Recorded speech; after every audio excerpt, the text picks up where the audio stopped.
Okay, so kanina kaagaling ko lang sa klase ko kay Zubel kasi pinahiram ko yung camera ko kay Flynn.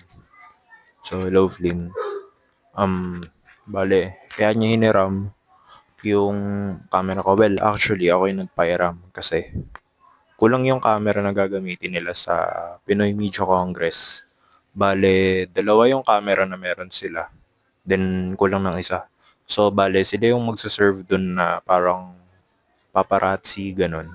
So, kaya kailangan nila yung camera. And luckily, itong kagabi, nag-open si Flynn sa akin about dun. So, hindi naman ako nag-hesitate. So, agad-agad binigay ko kagad yung camera ko and ayun, okay na.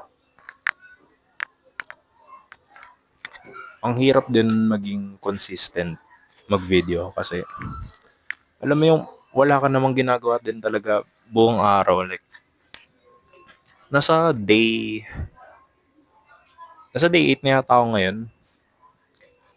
Alam mo yung paulit-ulit lang yung ginagawa mo na ano, na routine everyday. Like, sobrang